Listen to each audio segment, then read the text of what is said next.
سماعت انشاءاللہ ہوگا مہر انشاءاللہ ہوگا مہر انشاءاللہ اعوذ باللہ من الشیطان الرجیم بسم اللہ الرحمن الرحیم قال امام التقی علیہ الصلوات والسلام من استغنا باللہ افتخر الناس الیہ ومن اتقى اللہ احبہ الناس۔ تمام حمد و ثنا ہے ذات پاک پروردگار کے لیے، درود و سلام ہے محمد اور آل محمد علیہ الصلوات والسلام کے اوپر۔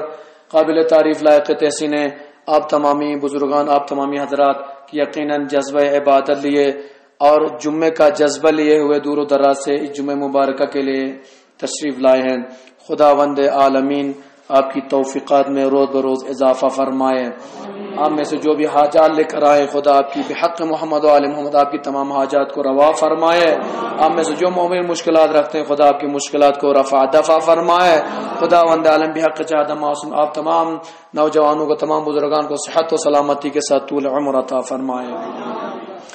عزیزان ایمانی، جس حدیث مبارکہ کو میں نے اپنا سرنامہ یہ کلام قرار دیا ہے، اس میں ہمارے اور آپ کے نوے رہبر، نوے امام، امام محمد تقی علیہ الصلوات والسلام ارشاد فرماتے ہیں من استغنا باللہ افتخر الناس الیہ ومن اتقى اللہ احبہ الناس۔ سب سے پہلے آپ کی خدمت میں یہ بیان کرتا چلوں، چونکہ آج 26-27 تقریباً ہو گئی تاریخ اس ماہ ذی القعدہ کی، اور اسی ماہ کی آخری تاریخ، اس کو کہ آپ 30 کہیں 29 جو بھی تاریخ ہوگی، اسی ماہ کے آخر میں امام محمد تقی علیہ الصلوات والسلام کی شہادت ہے۔ لہذا پہلے کی طرح وہ زمانہ نہیں رہا کہ مجالس برپا کریں، لوگوں کو دعوت دیں اور لمبی لمبی مجلسیں خطاب کریں، تو لہذا کم سے کم جب وہ دور نہیں رہا تو کم سے کم اسی جمعہ مبارکہ سے ہم فائدہ اٹھاتے ہوئے آج کم سے کم جب ہم یہاں سے نکلیں گے تو امام محمد تقی علیہ الصلوات والسلام کی معرفت تھوڑی بہت ہی صحیح لے کر نکلیں گے، خالی ہاتھ یہاں سے کوئی نہیں نکلے گا انشاءاللہ، امید ہے۔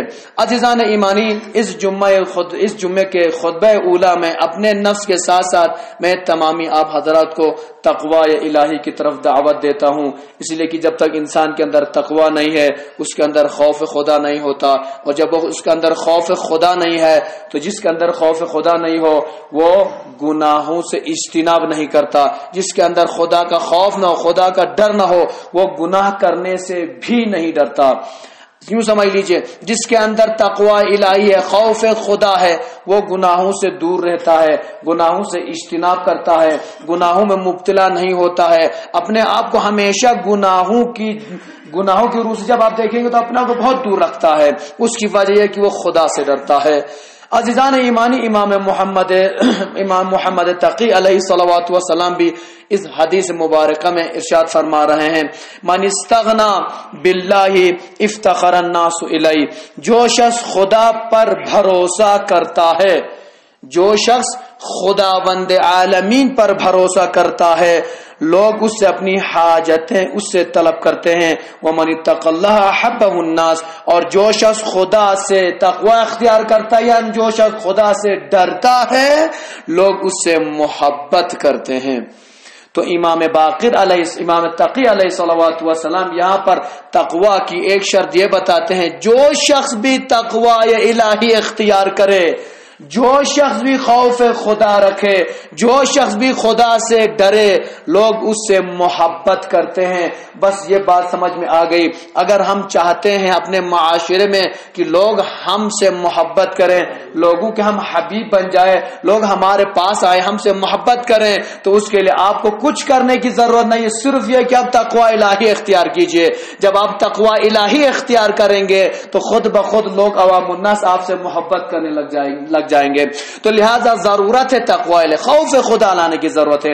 عزیزان ایمانی، امام محمد تقی علیہ الصلوات والسلام وہ امام ہیں جن کی ایج سب سے کم رہی ہے لیکن کارنامے اتنے رہے کہ جس پر شیعہ علماء اور تمام فقہا فخر کرتے ہیں، یہاں تک اماموں نے بھی فخر کیا امام تقی علیہ الصلوۃ والسلام پر۔ آج جن احادیث کو میں آپ تمامی حضرات کی خدمت میں پیش کروں گا وہ کوئی آپ کی کتابوں سے نہیں ہے بلکہ ہمارے بھائی اہلسنت حضرات کی کتابوں سے میں وہ تمام احادیث آپ کی خدمت میں نقل کروں گا، جس سے آپ کو یہ بات سمجھ میں آئے گی، چونکہ ہم سمجھتے ہیں کہ نہیں ہماری ہمارے علاوہ کون مانتا ہے، شاید ہم میں سے یہ سمجھتے ہیں کہ ہم سے زیادہ محبت اماموں سے کون کرتا ہے، نہیں، آپ سے تو وہ دگنا ترگنا محبت کرنے والے بہت سارے ملیں گے۔ لہذا آج کی جو مثالیں میں دوں گا آپ کو، آج کی جو احادیث آپ کو نقل کروں گا وہ سب اہل سنت حضرات کی کتابوں سے نقل کروں گا۔ ابھی جس حدیث کو میں نے نقل کیا ہے ہمارے سنت بھائیوں کی ایک کتاب ہے نور الابصار صفحہ نمبر 180 پر یہ حدیث آپ کو ملے گی، آپ بعد میں دیکھ سکتے ہیں، آپ کو میں نے ایڈریس بتا دیا۔ تو عزیزان گرامی، امام محمد تقی علیہ الصلوۃ والسلام وہ امام ہے جس کے لیے جب تک امام کی ولادت نہیں ہوئی تھی تمام شیعہ حضرات تردد میں پڑے ہوئے تھے۔ کس تردد میں پڑے ہوئے تھے؟ اس لیے کہ امام محمد تقی علیہ السلام فرزند امام رضا علیہ الصلوۃ والسلام ہے، امام رضا کے فرزند ہیں۔ لہذا جس طریقے سے پیغمبر اسلام نے پہلے ہی 12 اماموں کی جو معرفی کرائی تھی ہمارے لیے، جس طریقے سے اپنے کہا تھا کہ میرے 12 خلیفہ ہوں گے اور ان خلیفوں کا نام ایک ایک کر کے پیغمبر اسلام نے اپنی زبان مبارک سے ارشاد فرمایا تھا۔ جب شیعوں نے دیکھا کہ امام رضا علیہ الصلوۃ والسلام تک تو بات ٹھیک ٹھاک چل رہی تھی، جیسے ہی امام رضا علیہ الصلوۃ والسلام کا دور آیا ہے اس کے بعد دیکھا کہ امام علیہ الصلوۃ والسلام کو اولاد نہیں ہو رہی ہے، خاص طور پر اولاد نارینہ نہیں ہو رہی ہے، بیٹا نہیں ہو رہا تھا۔ لہذا لوگ تردد میں پڑ گئے کہ اب اس کے بعد کیا ہوگا۔ لوگ اس شک کو تردد پر آیا پیغمبر نے غلط فرمایا تھا، یہاں تک لوگ شک کرنے لگے، اس لیے کہ پیغمبر کا کلام کبھی جھوٹا نہیں ہو سکتا، غلط نہیں ہو سکتا۔ لہذا روایت میں لکھا ہے امام رضا علیہ الصلوۃ والسلام کی ایج عمر 40 سال ہو گئی، 40 سال کوئی کم نہیں ہے بھائی، 40 سال امام کی عمر ہو گئی لیکن امام کی اولاد نارینہ نہیں ہوئی۔ لوگ آئے امام کی خدمت میں، آنے کے بعد کہتے ہیں مولا آپ فرزند پیغمبر ہیں، لہذا آپ کے بارے میں پیغمبر نے فرمایا تھا کہ آپ کی نسل سے ایک بیٹا ہوگا جو آپ کا وارث ہوگا، پیغمبر کا جانشین، پیغمبر کا خلیفہ ہوگا، لہذا یا مولا آپ دعا کریے، آپ قرب خدا رکھتے ہیں، تقوی الہی آپ رکھتے ہیں، آپ خدا کے بہت نزدیک ہیں، لہٰذا آپ اپنے لیے دعا کریں کہ خدا آپ کو ایک فرزند عطا کرے تاکہ جو شیعوں کے درمیان جو تردد میں لوگ تردد میں پڑے ہوئے ہیں، لوگ شبہات جو پائے جا رہے ہیں شیعوں کے درمیان، وہ شبہات تمام ہو جائے۔ امام علیہ الصلوۃ والسلام ہم اور آپ کی طرح جلباز نہیں ہوتے، امام فرماتے ہیں آپ کو گھبرانے کی ضرورت نہیں ہے، میں بہتر جانتا ہوں، میرا خدا بہتر جانتا، مجھ سے زیادہ میرا خدا بہتر جانتا ہے کہ مجھے اولاد کب دینی ہے۔ انشاءاللہ آپ لوگ گھبرائیں نہیں، ان قریب خدا آپ سب کو اور مجھے خوشخبری دے گا۔ 40 سال تک امام کی اولاد نہیں ہوئی، لہذا اس کے بعد جب امام محمد تقی علیہ الصلوۃ والسلام کے آثار ولادت نمودار ہوئے ہیں، امام رضا علیہ الصلوۃ والسلام جناب حکیمہ سے کہتے ہیں آپ جائیے، اور جانے کے بعد امام تقی کی والدہ کے ساتھ رہیں۔ عزیزان کی ان سے یہ روایت نقل ہو رہی ہے، کہتی ہیں کہ میں حضرت امام رضا علیہ الصلوۃ والسلام کی زوجہ کے پاس تھی، اور جب آثار نمودار ہوئے ولادت کے، اس کے بعد جب امام محمد تقی علیہ الصلوۃ والسلام پیدا ہوئے ہیں، میں 3 دن تک اسی کے ساتھ رہی، اس بچے نے 3 دن تک آنکھیں نہیں کھولی، 3 دن تک آنکھیں نہیں کھولی، اور جب تیسرا دن آیا ہے، جب بچے نے آنکھیں کھولی ہے، جب پہلی نظر دنیا پر پڑی ہے، تو میں نے دیکھا اس معصوم کے لبوں سے ایک آواز آ رہی تھی، وہ بچہ کہہ رہا تھا اشہد اللہ الہ الا اللہ وحدہ لا شریک لہ واشہد ان محمدا عبدہ ورسولہ۔ صلوات پڑھے محمد وعلی محمد۔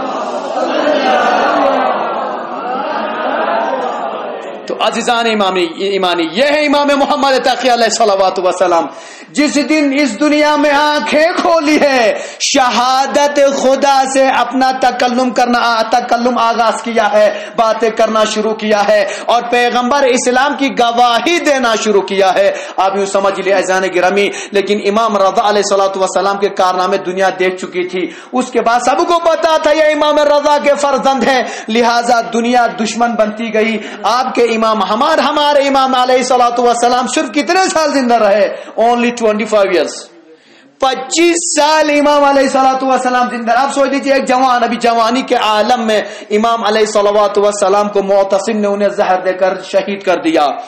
کیوں زہر دے کر شہید کر دیا؟ اس لیے کہ جس طریقے سے لوگوں نے امام کے کارناموں کو ملاحظہ کیا تھا. لوگ آئے معتصم کے بعد آسان بات کہتے ہیں آپ کو پتا ہے کہ امام علیہ السلام کی کتنی شہرت عام ہو گئی ہے. لوگ امام کو اصلی خلیفہ جانتے ہیں، آپ کو نہیں جانتے. معتصم جو اس وقت عباسی خلیفہ بنا ہوا تھا ڈر گیا، کہا کہ میری کرسی کو خطرہ لاحق ہے. اسی لیے کہنے لگا کوئی بات نہیں، ہم اس کا انتظام کر دیتے ہیں. وجہ کیا تھی کہ معتصم ڈر گیا؟ لوگ ان کی شکایت، امام کی شکایت لے کر معتصم کے پاس آئے. اس کی وجہ ایک ہی تھی کہ دربار عباسی میں، معتصم عباسی کے دربار میں ایک مناظرہ منعقد کیا گیا. مناظرہ نے جس میں تمام علماء کو بلایا جاتا تھا، ہر فرق و مذہب کے علماء کو بلایا جاتا تھا اور کسی ایک مسئلے پر دلیلیں دی جاتی تھی، اور جس کی جو دلیل قوی رہتی تھی اس دلیل کو ایکسپٹ کیا جاتا تھا اور اس کے بعد دوسرے لوگوں کو اگنور کر دیا جاتا تھا. لہذا ایک مسئلہ چور کا مسئلہ پہ دیکھتے رہے عزیزان کرام امام معصوم کون ہوتے؟ امام ابھی جوانی کے عالم شباب میں ہے میرے مولا. معتصم عباسی نے تمام علماء اس زمانے کے تمام علماء کو دعوت دی، جو بڑے بڑے علماء اور مفتی حضرات تھے سب کو دعوت دی. دعوت دینے کے بعد سب آئے ہیں. معتصم نے امام محمد تقی علیہ السلام کو بھی دعوت دی. جب آنے کے بعد مدعا کیا تھا؟ مدعا یہ تھا کہ ایک چور کو پکڑ لیا گیا ہے، لہذا اس چور پر حد اسلامی جاری کی جائے، حد جاری کر دی جائے. اور قرآن کہتا ہے جب کبھی تمہیں چور ہاتھ آ جائے تو چور کے ہاتھ قلم کر دو. فَقْطَعُوا أَيْدِيَهُمَا، اگر لڑکا لڑکی دونوں کے ہاتھ قلم کر دو، یعنی چور کے ہاتھ قلم کر دو. اب مسئلہ یہاں پر آیا کہ بھائی ہاتھ، قرآن کا حکم ہے کہ چور کے ہاتھ کاٹ دیے جائیں. تو اب یہ بتائے کہ ہاتھ کو کہاں سے کاٹا جائے؟ معتصم جو بادشاہ وقت تخت خلافت پر آرام فرما رہے ہیں، علماء حضرات بحث و مباحثہ میں مشغول ہیں. اس کے بعد جتنے بھی مفتی حضرات تھے جواب دیتے ہوئے، جو بڑے مفتی حضرات تھے، خاص طور پر ابن ابی داؤد جو اس زمانے میں کافی ماہر مفتی مانے جاتے تھے، وہ بھی اس میں کہتے ہیں. یہ روایت بیان کرتے ہیں زرقان جو ابن ابی داؤد کے گہرے دوست ہیں، کہتے ہیں میں نے دیکھا کہ میں ابن داؤد معتصم عباسی کے دربار سے نکلے اور نکلتے ہوئے یہ کہتے ہوئے نکل رہے تھے کاش میں 20 سال پہلے مر گیا ہوتا. مفتی حضرت مفتی یہ کہتے ہوئے نکلے، ان کے دوست تھے، کہہ رہے تھے کہ کاش میں 20 سال پہلے مر گیا ہوتا. کہ یہ کہہ رہے کہ زرقان کہہ رہے کہ میں ان کے پاس گیا، جانے پوچھا بھائی وجہ کیا ہے، آپ کیوں بہت گھبرائے ہوئے آج پریشان نظر آ رہے اور موت کی تمنا کرتے ہوئے نکل رہے ہیں؟ کہتے ہیں چونکہ آج جو دربار میں نے ذلت جھیلی ہے، میں نے زندگی میں ایسی ذلت کبھی نہیں جھیلی. تو ہوا کیا تھا کہ آج مناظرہ رکھا گیا تھا جس میں علماء تمام آئے تھے، فقہاء آئے تھے، مفتی حضران آئے تھے، اور ہم لوگ ایک نام تھا، چرچا تھا اس جہاں پر. لہذا ہم نے جو دلیلیں دی تھی بادشاہ وقت نے ہماری دلیلوں کو اگنور کر دیا ہے، اور محمد تقی نے جو دلیل دی تھی انہیں ایکسپٹ کر لیا ہے. کا وجہ کیا رہی؟ کہا چور کا مسئلہ تھا. جب بادشاہ وقت نے طلب کیا کہ کہاں سے ہاتھ کاٹ دیا جائے تو میں نے دلیل دی کہ قرآن میں ہے کہ جب یہ کہتے ہیں کہ میں نے قرآن کی آیت پیش، وہ آیت جس میں ہمیں تیمم کرنے کا حکم دیا گیا ہے، تو کہتے ہیں کہ میں نے آیت تیمم سے انہیں دلیل دی کہ قرآن میں ارشاد ہوتا ہے اپنے ہاتھوں کو مسح کرو. کہاں تک؟ اس گٹے تک، یہاں گھٹے تک ہاتھ کو مسح کرنے، یہاں سے مسح کرنے کے لیے کہا گیا ہے. تو میں نے کہا کہ چور کے لیے بھی حکم ہے، چونکہ ہاتھ کا صادق اس پر آ جاتا، گھٹے سے آگے آ جاتا ہے، لہذا اس چور کا ہاتھ یہاں سے قلم کر دیا جائے. میں نے اپنی دلیل دی. دوسرے ایک مفتی صاحب کھڑے ہو گئے, کہا نہیں میری نظر میں یہ مراد نہیں ہے, میرا نظر کچھ اور. کہا آپ کا نظریہ کیا ہے؟ کہ میرا نظریہ یہ ہے. انہوں نے دوسرے مفتی صاحب نے آیا وضو سے, آیا وضو یا ایھا الذین آمنوا کے بعد جو آیت پوری ملتی ہے فاغسلوا وجوہکم وایدیکم الی المرافق, اس آیت سے توضیح پیش کرتے ہوئے, دلیل پیش کرتے ہوئے اپنا پیش کرتے ہیں. کہتے ہیں کہ خداوند عالمین نے جو آیا وضو میں ہمیں بتایا کہ ہاتھ کہاں تک دھلنا ہے, اس میں ہاتھ کا مزداق مرفق تک آتا. مرفق یعنی عربی مرفق کہا جاتا ہے کوہنی تک, ہاتھ کا صادق کوہنی تک آتا ہے. لہذا میں نے فتویٰ جاری کیا بادشاہ وقت کے سامنے کہ اس چور کا ہاتھ کوہنی سے کاٹ دیا جائے.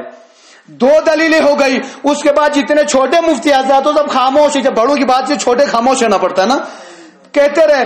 ایک مرتبہ معتصم عباسی نے کہا آپ میں سے اور کوئی دلیل دینا چاہتا ہے, سب خاموش ہو گئے. ایک مرتبہ معتصم عباسی امام محمد تقی علیہ صلوات و سلام کی طرف رخ کر کے کہتے ہیں امام آپ بھی تو کچھ فرمائے, محمد تقی آپ بھی تو کچھ ارشاد فرمائیے, آپ بھی دلیل دیجئے. کہتے ہیں آپ مجھے معاف رکھیے گا, مفتی حضرات نے جو دلیلیں دی آپ اسی میں سے ایکسپٹ کر لیجئے. کہنے آپ کا نظریہ کیا ہے, آپ اس کے بارے میں کیا کہتے ہیں؟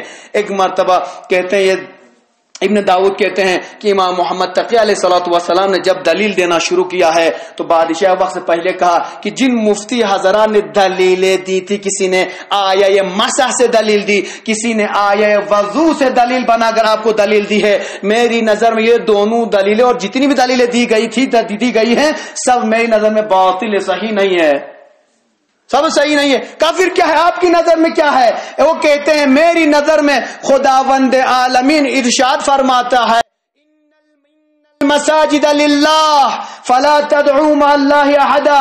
قرآن میں ارشاد ہوتا ہے ان المساجد للہ, مساجد اللہ کے لیے ہے, مساجد اللہ کے لیے. آپ جب تفاسیر پڑھیں گے تو آپ کو پتا چلے کہ مساجد کے معنی میں ایک معنی کس معنی میں آتا ہے. آپ سے پوچھا جب مسجد جو ہوتے ہیں, مسجد یہ مسجد سے آپ بیٹھے ہیں, یہ مسجد واحد کے لیے استعمال ہوتا ہے. مسجد کی جمع جو آتی ہے وہ مساجد آتی ہے, مساجد جمع آتی ہے. مسجد کسے کہا جاتا ہے؟ جب آپ سوال ہو مسجد کسے کہا جاتا ہے؟ مسجد وہ جگہ جہاں پر عبادت کی جاتی ہے, خدا کے سامنے لوگ سربہ سجود ہوتے ہیں, یعنی سجدہ کرنے کی جگہ کو مسجد کہا جاتا ہے. سجدہ کرنے کی, اسی لیے خانہ کعبہ مسجد کو حکم آتا ہے, مسجد جس کو مسجد ہے نا, مسجد کو حکم آتا ہے سجدہ کرنے کی جگہ. امام علیہ الصلوات والسلام فرماتے ہیں یہاں پر جو خداوند عالمین نے جو مساجد مراد لیا ہے سجدہ کرنے کی جگہ, اس سے مراد یہ مسجد نہیں بلکہ جس سے مراد اعضائے سجدہ ہیں. اس لیے کہ آپ یوں سمجھ لیجئے مسجد تو بنی ہے, جب تک آپ سجدے پر سر نہیں رکھیں گے, اپنا فورہیڈ میں ماتھا نہیں رکھیں گے, تب تک وہ سجدہ نہیں کہلاتا. انسان کا سجدہ اس وقت کہلاتا ہے جب وہ اپنا ماتھا زمین پر ٹیکتا ہے, تب سجدہ کہا جاتا ہے. اور اس کے لیے بھی اعضاء کے شرط ہیں, صرف ماتھے اعضائے سجدہ ہیں جو 7 بتائے گئے ہیں, 7 کے ساتھ زمین پر ہونے چاہیے, اس کے بعد آپ کا سجدہ مکمل ہوتا ہے. تو لہذا امام علیہ الصلوۃ والسلام فرماتے ہیں یہاں پر مساجد سے مراد اعضائے سجدہ ہیں. اعضائے سجدہ آپ کی پیشانی ہے, آپ کی دونوں ہتھیلیاں ہیں, آپ کے دونوں گھٹنے ہیں, آپ کے دونوں پیر کے انگوٹھے ہیں, یہ 7 اعضاء کو اعضائے سجدہ کہا گیا ہے. امام علیہ الصلوۃ والسلام فرماتے ہیں بس یہاں پر خدا نے جو کہا کہ یہ اعضائے سجدہ صرف خدا کے لیے ہیں, غیر خدا کے لیے نہیں ہو سکتے. تو اس کا مطلب یہ کہ جب اس چور کا ہاتھ کاٹا جائے تو اس کی صرف انگلیاں کاٹی جائے, نہ کہ پورا ہاتھ کاٹا جائے. کیوں, اس ریزن کیا ہے, وجہ کیا ہے؟ امام علیہ السلام فرماتے ہیں اس لیے کہ اعضائے سجدہ صرف خدا کے لیے, اگر اس کا ہاتھ کاٹ دیا جائے تو وہ زمین پر اپنا ہاتھ نہیں رکھ سکتا. اور قرآن کہہ رہا کہ اعضائے سجدہ خدا کے لیے ہے, جب خدا کے لیے ہے تو آپ اس کے ہاتھ کو چھین نہیں سکتے. امام فرماتے ہیں لہذا جب آپ اس کی 4 انگلیاں کاٹیں گے تو اس کی ہتھیلی باقی رہے گی, انگلیاں نہ صحیح, لیکن انسان سجدے پر پورا اپنا ہاتھ رکھ سکتا ہے, ہتھیلی رکھ سکتا ہے, لہذا وہ آرام سے سجدہ کر سکتا ہے. اور سجدہ کا جو مصداق اس پر صادق آ جاتا ہے. اس کے بعد معتصم عباسی نے اس دلیل کو ایکسپٹ کیا کہ چور کی 4 انگلیاں کاٹی جائیں. اس کے بعد جب امام کی بات مانی گئی, جتنے بھی مفتی حضرت تشریف فرماتے، ان کے فتوے کو رد کر دیا گیا ہے۔ اس کے بعد ابن ابی داؤد روتے باہر آتے ہیں، کہتے ہیں کاش میں 20 سال پہلے مر گیا ہوتا اور آج یہ ذلت مجھے برداشت نہ کرنی پڑتی۔ صلوات پڑھے نا محمد والے محمد۔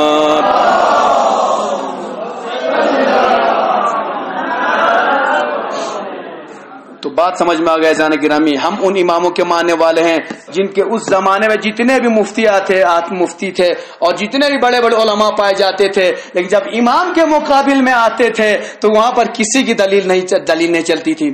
اس کے بعد شاید آج جو میں نے مسئلہ بھی جو روایت بیان کی، شاید آپ کو یہ ذہن بعد میں شاید کے منزل میں پڑھوں، آپ کو یہ بات ذہن میں آ سکتی ہے کہ بھائی ہو سکتا ہے یہاں مساجد کے معنی مولانا نے آج کس مراد ملے، ہم نے مساجد یعنی آوائے سجدہ کی مراد ملیا، اور آپ تفسیر میں دیکھیں بات اب شاید ہو سکتا ہے مسجد کے معنی یہ مساجد ملے۔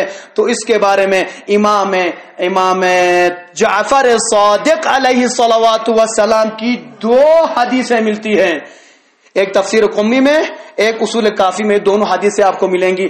امام فرماتے ہیں اس حدیث میں، اس آیت میں مساجد سے مراد یہ سجدہ، ایک دلیل۔ دوسری دلیل اگر آپ کا ڈاؤٹ رہ جائے تو آپ کو ڈاؤٹ ختم کرنے کے لیے کہ آپ اگر تردد میں پڑ جائیں تو آپ اپنے شبہ کو دور کر سکتے، اس طریقے سے کر سکتے ہیں۔ اگر دیسنا امام علیہ الصلوۃ والسلام وقتی کی مساجدی معنی اعضاء سجدہ مراد لینس دیسنا دین جاہل مسک سمیت بن، اس دربار میں بڑے بڑے علماء اور بڑے بڑے مجتہدین کے اس زمانے کے اور بڑے بڑے مفتی حضرات بیٹھے تھے۔ اگر امام علیہ الصلوۃ والسلام نے جب مساجد کے معنی اعضاء سجدہ لیا ہے تو وہ لوگ اتنے شریف نہیں تھے کہ خاموشی سے ایکسپٹ کر لیتے، وہاں پر واہ ویلا مچ جاتا، مسئلہ نہیں مچتا بھائی۔ اگر کوئی غلط تفسیر بیان کرے تو یقیناً واویلا ہو جاتا۔ لہذا وہاں پر جتنے بھی مفتی اس دربار میں تھے، امام کا مساجد سے مراد اعضاء سجدہ لینے کے بعد بھی خاموش رہنا، ان کی خاموشی اس بات پہ دلیل کرتی ہے کہ مراد امام علیہ الصلوۃ والسلام صحیح ہے اور دیگر جو مراد ہم لیتے ہیں وہ صحیح نہیں ہے۔ لہذا عزیزان گرامی، میں نے پہلے کہا تھا کہ امام تقی علیہ الصلوۃ والسلام کے وہ کارنامے ہیں، اگر ہم چاہیں کہ قلیل وقت میں بیان کریں، لیکن بیان ہم کر نہیں سکتے ہیں، ہمارے پاس وہ تاثیر ہے، ہمارے پاس زبان نہیں، ہمارے پاس وقت نہیں ہے کہ کم وقت میں اتنے مطالب آپ کے سامنے بیان کر سکیں۔ لیکن میں نے پہلے ہی کہا تھا کہ آج جو بھی حدیث بیان کروں گا میں اہل سنت حضرات کی کتابوں کا حوالہ دیتا ہوا بیان کروں گا کہ آپ جس سے آپ یہ سمجھ سکتے ہیں جب اہل سنت حضرات کی نگاہ میں امام کا اتنا بلند و بالا مرتبہ ہے تو آپ تو اس کے چاہنے والے، ہم تو اس کے چاہنے والے ہیں، ہماری نظر میں کتنا مرتبہ ہونا چاہیے۔ جب اہل سنت بھائی ہمارے امام کے اقوال کو فالو کر رہے ہیں، عمل کر رہے ہیں، ایکسپٹ کر رہے ہیں، تو ہمیں بھی چاہیے کہ ہم اپنی زندگی میں امام کے اقوال کو بروئے کار لائیں، ان کو عملی جامہ پہنائیں، اس پر عمل کریں۔ لہذا ایک اور جگہ پر امام علیہ الصلوۃ والسلام فرماتے ہیں العامل بالظلم والمعین علیہ والراضی شرکاء۔ امام علیہ الصلوۃ والسلام فرماتے ہیں، اہل سنت بھائی کتاب ہے الفصول المہمہ صفحہ نمبر 291، اس میں امام علیہ الصلوۃ والسلام فرماتے ہیں العالم بالظلم، ظلم بخنمی، ظلم کرنے والا آدمی، العالم بالظلم والمعین علیہ، ظلم کرنے والا، ظلم بخننا، ظلم بخنی مدد بخن، ایک تو خود ظلم کر رہا ہے، ایک اس کا ہیلپر بن رہا ہے، مدد کر رہا ہے اس کی، 2 آدمی۔ امام علیہ السلام فرماتے ہیں ظلم کرنے والا اور اس ظلم میں اس کی مدد کرنے والا، والراضی شرکاء، ایک ہو گیا ظلم کرنے والا، ایک ظلم میں ہاتھ بٹا کے مدد کرنے والا، تیسرا اس ظلم پہ خوش ہونے والا، راضی ہونے والا کہ ہاں دری میں ٹھیک بس کوئی گڑھوں سے ٹھیک بس دری کو ماں پھرنے اس ٹھیک بس دری گنتیس دوچین مطلب یعنی انہوں جو ظلم کیا ہم اس پر خوش ہو گئے، خوش ہو گئے، مطلب یہ ریس فاخر مبوس، بلکہ امام افشاپو کسل مولا ظلم بخن، ظلم یا سات تنکھن، ظلم بسر کیا امنا یامی چی خوشانہ کوئی ظلم یانوک۔ امام فرماتے ہیں شرکا، تینوں آدمی اس ظلم میں برابر برابر کے شریک ہیں، شریک ہے۔ عزیزان گرامی یہ یاد رکھے گا، نہ کبھی ظلم کیجئے کسی کے اوپر، نہ کوئی ظلم کر رہا ہے تو اس کی مدد کیجئے، نہ ظلم کرنے کے بعد آپ اس پر راضی ہو جائیے، ایسا نہ خدا نہ خواستہ ظلم کوئی اور کر رہا تھا، صرف آپ کی ایک رضایت پہ لوگوں کو منہ دکھانے کے لیے، پارٹی کو منہ دکھانے کے لیے، اپنے ہمسایوں کو، اپنے گھر والوں کو منہ دکھانے کے لیے اگر اس کے ظلم پر آپ راضی ہو جاتے ہیں تو یقیناً آپ بھی اس ظلم میں شریک ہو جاتے ہیں۔ لہذا اگر آپ ظلم سے بچانا چاہتے اپنے آپ کو، ظلم سے اگر اپنے آپ کو دور رکھنا چاہتے ہیں، نہ ظلم کیجیے اور نہ ظلم پر خوش ہو جائیے اور نہ ظلم کرنے والے کا ساتھ دیجیے۔ میں اپنی باتوں ہی تمام کرتا ہوں، دعا کرنا چاہوں گا، خدایا بحق امام محمد تقی علیہ الصلوۃ والسلام، ان مومنوں جو بھی حاجات رکھتے ہیں ان کی حاجات کو روا فرما، ان میں سے جو بھی مشکلات رکھتے ہیں ان کی مشکلات کو رفع دفع فرما۔ خدایا بحق امام محمد تقی علیہ الصلوۃ والسلام، مومن میں جو بھی مشکلات رکھتے ہیں ان کی مشکلات کو رفع دفع فرما، ان میں جو بھی مشکلات رکھتے ہیں ان کی مشکلات کو رفع دفع فرما، ان میں جو بھی حاجات رکھتے ہیں ان کی حاجات کو روا فرما۔ خدا ہماری نوجوانوں کو جلد از جلد امام محمد تقی علیہ السلام کے صدقے میں ان کو روزگار عطا فرما، جو برسر روزگار ان کے روزگار میں روز بروز ترقی عطا فرما۔ خدا امام تقی علیہ الصلوۃ والسلام کے صدقے میں بے اولاد مومنین کو اولاد عطا فرما، جو مومن اولاد نرینہ کے محتاج ان سب کو اولاد نرینہ عطا فرما۔ خدا امام محمد تقی علیہ الصلوۃ والسلام کے صدقے میں تمام مسلمانوں کی جان مال عزت آبرو کی حفاظت فرما، تمام مسلمان اس کرونا وائرس بیماری سے محفوظ فرما۔ خدایا امام تقی علیہ السلام کے صدقے میں فرزند امام تقی امام مہدی علیہ الصلوۃ والسلام کے ظہور میں تعجیل عطا فرما، ہم سب کو امام کے اعوان اور انصار میں شمار فرما۔ بسم اللہ الرحمن الرحیم، انا اعطیناک الکوثر فصلی لربک وانحر ان شانئک هو الابتر۔